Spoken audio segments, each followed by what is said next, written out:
Good morning students. आज हम लोग डिस्कस करेंगे नेक्स्ट टॉपिक अपना चैप्टर नंबर 12 इलेक्ट्रिसिटी। उसमें हमारा नेक्स्ट टॉपिक है, हम बात करेंगे नेक्स्ट टॉपिक में ओम्स लॉ की। हमने पहले इलेक्ट्रिक करंट की बात करी, इलेक्ट्रिक सर्किट की बात करी, इलेक्ट्रिक सर्किट के बाद पोटेंशियल डिफरेंस की बात करी। पोटेंशियल डिफरेंस के बाद हम आज जो बात करने वाले हैं वो हम बात करेंगे किसकी, हमको बात करनी है ओम्स लॉ की। Ohm's law, it is very important topic for electricity. Ohm's law.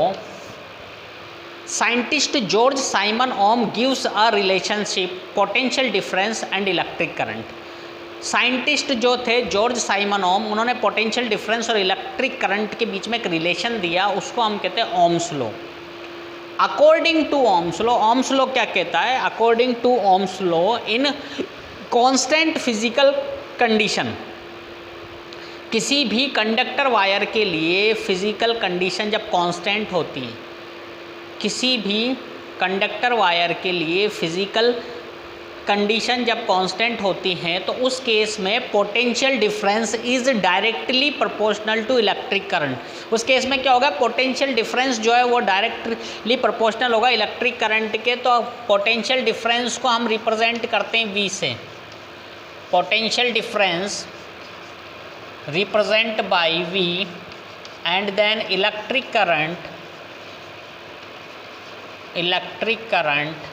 represent by I। तो क्या कहता है ये लॉ के in conductor wire is physical condition is constant. अगर फिजिकल कंडीशन को कांस्टेंट रखा जाए, फिजिकल कंडीशन कांस्टेंट रखने का मतलब ये है कि टेम्परेचर इंक्रीज नहीं कर रहे, हम प्रेशर नहीं बढ़ा रहे, तो फिजिकल कंडीशन कांस्टेंट है, तो potential difference is directly proportional to I in closed circuit. किसी भी क्लोज्ड सर्किट में क्या होगा, ये इस पर डिपेंड करेगा। V is directly proportional to I. V is directly proportional to I का मतलब अगर V इंक्रीज होगा तो I भी इंक्रीज होगा, V डिक्रीज होगा तो I भी डिक्रीज होगा। दोनों एक दूसरे पे डिपेंड कर रहे हैं। V के साथ क्या होगा? I डिक्रीज हो जाए, V इंक्रीज तो I increase, then V decrease तो I डिक्रीज। अगर पोटेंशियल डिफरेंस को हम कम कर देंगे तो करंट कम हो जाएगी, और करंट को अगर हमने बढ़ा दिया तो पोटेंशियल डिफरेंस बढ़ जाएगा। दोनों एक दूसरे पे डिपेंड करते हैं। जैसे हम क्रिकेट मैच देखते हैं ना, तो क्रिकेट मैच में आप देखते होंगे कि ओवर्स के अकॉर्डिंग रन्स जो है वो इंक्रीज होते हैं।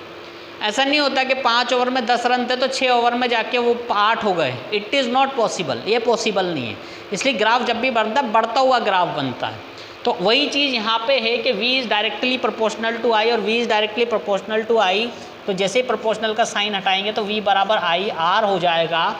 R is a constant. हमेशा प्रोपोर्शनल का साइन जब भी रिमूव किया जाता है तो एक कॉन्स्टेंट लगा दिया जाता है। तो V equal to I R, V equal to I R, R is a constant, और R जो कॉन्स्टेंट है उसको अपन ने क्या कह दिया? Resistance. R is a constant और उसको अपन ने क्या कह दिया? रेजिस्टेंस कह दिया। किसको? R को। अब ग्राफ अगर अपन इसी फॉर्मूले से रेजिस्टेंस की बात करें तो रेजिस्टेंस क्या हो जाएगा अपना? R बराबर V upon I। V equal to I R, Ohm's law, and R equal to V upon I। ठीक है, तो ये क्या हो गया? Resistance equal to V upon I, potential difference upon electric current.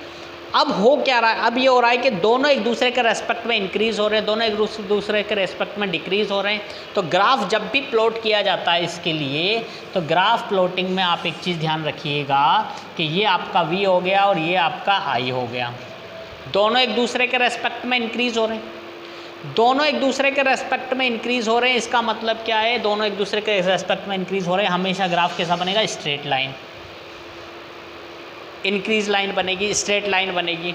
तो ये आपका था ओम्स लॉ। ओम्स लॉ कहता है V is directly proportional to I, V equal to I R, R is a constant, it is known as resistance, R बराबर V upon I। और graph जो draw होगा V और I के बीचों इस तरीके से ग्राफ ड्रॉ होगा। ठीक है, और हमारा जो R है, रेजिस्टेंस है, ये रेजिस्टेंस किस तरीके से वर्क करता है? ये रेजिस्टेंस किसी भी सर्किट के अंदर एज ए ब्रेकर यूज़ करते हैं अपन इसको। जैसे ब्रेकर होता है ना हमारी गाड़ी, जब अपन घर से गाड़ी लेकर निकलते हैं और रास्ते में ब्रेकर आ गया, तो ब्रेकर क्या करता है? हमारी स्पीड को कम करता है। वैसे ये किसी भी क्लोज्ड सर्किट की स्पीड को क्या करता है? कम करने का काम करता है। कौन?